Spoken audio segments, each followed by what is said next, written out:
हाँ जी, issue of share capital, कितने type के इश्यू होते हैं, यानी कितने टाइप की सिक्योरिटीज होती हैं, कितने टाइप से हम शेयर को इशू कर सकते हैं। ठीक है, यहाँ पे हमें वो देखना है। सबसे पहले होता है राइट इशू। राइट इशू क्या होता है? जो कंपनी अपने एग्जिस्टिंग शेयर होल्डर्स को शेयर देती है, ठीक है, उनको हम बोलते हैं कि राइट इशू है।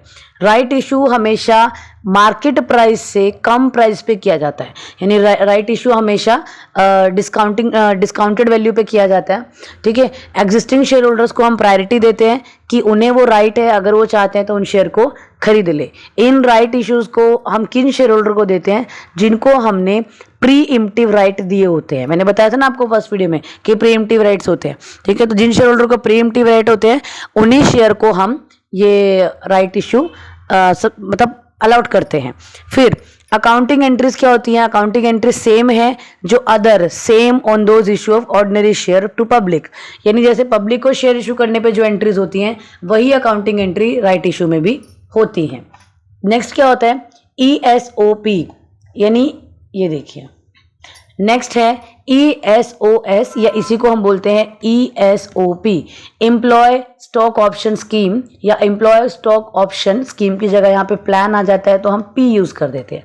ठीक है, ये शेयर कौन से होते हैं? जो हम अपने एम्प्लॉयज को देते हैं। ठीक है, जब हमारे कोई लॉयल एम्प्लॉयज होते हैं, बहुत टाइम से हमारे साथ काम कर रहे होते हैं और हम लोग ये चाहते हैं कि ये लोग इनकरेज हों और ये हमारी कंपनी को ना छोड़ के जाएं, तो हम क्या करते हैं? उन्हें एज अ ओनर का ट्रीटमेंट देते हैं। हम उन शेयर होल्डर को क्या करेंगे, हम उन एम्प्लॉयज को क्या करेंगे? कुछ शेयर्स दे देंगे, उनको बोलेंगे आप ये शेयर लीजिए और आप हमारी कंपनी के मेंबर बन जाइए। ठीक है, तो these share are allotted to the employees at the rate less than the market price. जैसे हमने प्री इम्प्टिव राइट यानी राइट इशू को डिस्काउंट पे इशू किया था, तो एम्प्लॉयज को भी जो शेयर मिलेंगे वो भी less than the market price मिलेंगे।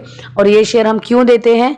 क्योंकि हमें उन एम्प्लॉयज को इनकरेज करना है कि वो हमारी कंपनी के साथ जुड़े रहें। ठीक है, ये एक तरीके का कंपनसेशन होता है जो हम उन्हें अपनी कंपनी में एक्स्ट्रा पेमेंट देने के बजाय शेयर दे देते हैं।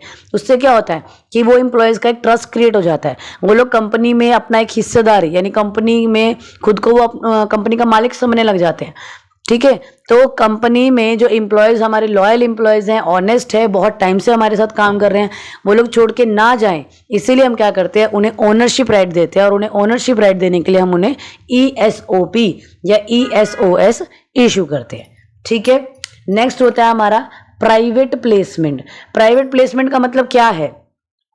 प्राइवेट प्लेसमेंट का मतलब है कि शेयर मैं पब्लिक के पास नहीं लेके जा रही हूँ। जिन लोग को मैं जानती हूँ, ठीक है, मेरे रिलेटिव्स, मेरे सिलेक्टेड ग्रुप, उन लोग का मैं शेयर इशू कर रही हूँ। मेरे रिलेटिव, फ्रेंड या मतलब मेरा स्कूल, मेरा कॉलेज, जिन लोगों को मैं जानती हूँ, जिन इंस्टीट्यूशंस को मैं जानती हूँ, ठीक है, जब मैं शेयर उनको इशू करती हूँ तो उसको हम बोलते हैं प्राइवेट प्लेसमेंट। प्राइवेट प्लेसमेंट हम क्यों करते हैं? क्योंकि जब हम पब्लिक ऑफर करते हैं, यानी जब हम शेयर पब्लिक को इशू करते हैं, तो हमें प्रोस्पेक्टस छपवाना पड़ेगा, फिर हमें बैंक के साथ में कॉन्ट्रैक्ट करना पड़ेगा क्योंकि पैसा बैंक में आएगा, रिफंड का ट्रीटमेंट बैंक करेगा।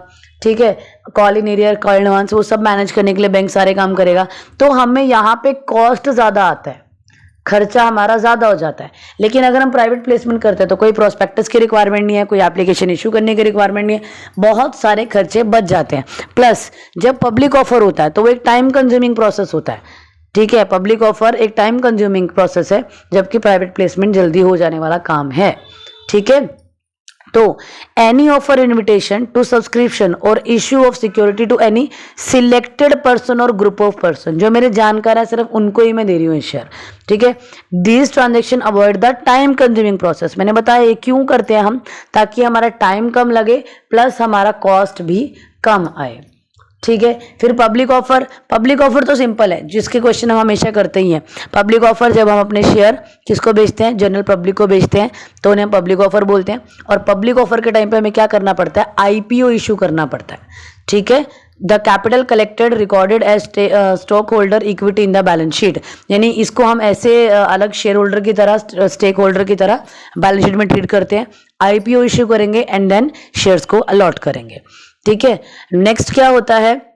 नेक्स्ट है हमारा sweat equity share. Sweat equity share क्या होता है? वो शेयर जो हम अपने ऑनरेबल लोगों को दे रहे हैं।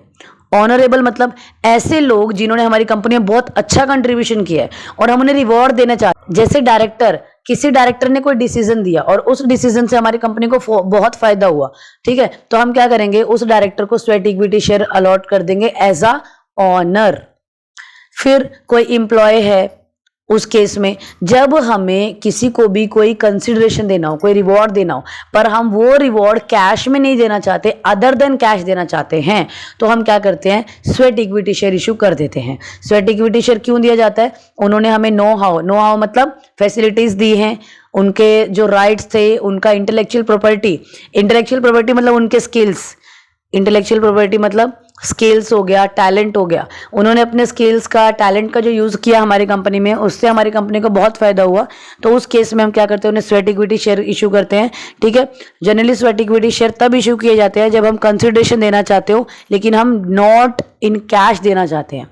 ठीक है, यानी हम उन्हें रिवॉर्ड तो देना चाहते हैं पर हम ये भी नहीं चाहते कि हमारी कंपनी से पैसा जाए, तो उस केस में हम क्या इशू करते हैं, स्वेट इक्विटी शेयर इशू करते हैं। तो याद रखना है, स्वेट इक्विटी शेयर हमेशा डायरेक्टर्स को या ऑनरेबल एम्प्लॉयज को दिया जाता है। ठीक है, इसके बाद दिया हुआ बोनस शेयर। बोनस शेयर का मतलब क्या है कि जब हमारे कंपनी में रिजर्व्स ज्यादा हो जाए, जैसे यहां पे लिखा है bonus share is just recomposition of reserve, जब हमारी कंपनी में रिजर्व बहुत ज्यादा हो जाते हैं, ठीक है, it decreases the reserve on one hand and causes increase in capital.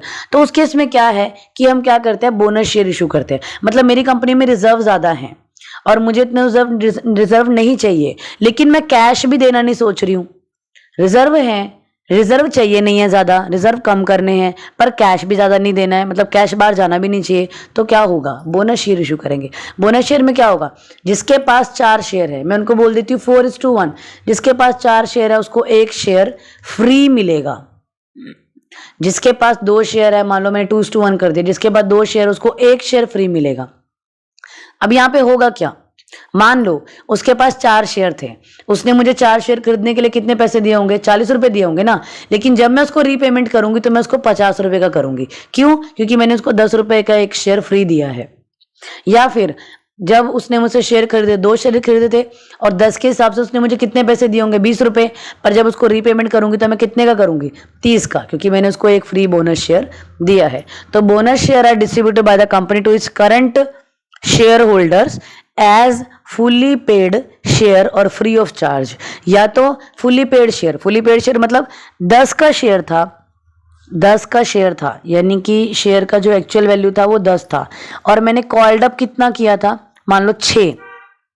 मेरे पास 2 ऑप्शन है, या तो मैं उन लोगों को क्या बोल देती हूँ कि भाई 10 का शेयर है, मैंने 6 कॉल्ड अप किया, आप बाकी के 4 रुपए पे मत करो, मैं खुद से डाल के आपको 10 का शेयर दे देती हूँ। यानी सामने वाले ने मुझे कितने पे किए, 6, लेकिन जब मैं उसको वापस करूंगी तो कितने पे करूंगी, 10। क्यों, क्योंकि मैंने बोनस के तौर पे, मैंने बोनस देने के लिए उसका शेयर फुल्ली पेड अप कर दिया।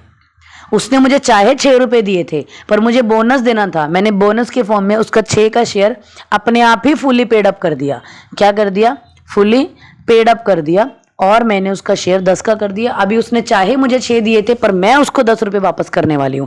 या दूसरा ऑप्शन क्या है, यही है, 4 शेयर हैं, 1 फ्री दे दिया, 2 शेयर है, 1 फ्री दे दिया, कोई भी रेशो 5:1 हो गया, 5:2 हो गया, कोई भी रेशो जो कंपनी को सूटेबल लगता है, उस केस में भी हम बोनस शेयर को इशू कर सकते हैं। तो बोनस इशू क्या होता है, जब हमारी कंपनी में रिजर्व ज्यादा होते हैं, हमें वो रिजर्व कम करने होते हैं, तो उस केस में हम बोनस शेयर इशू करते हैं।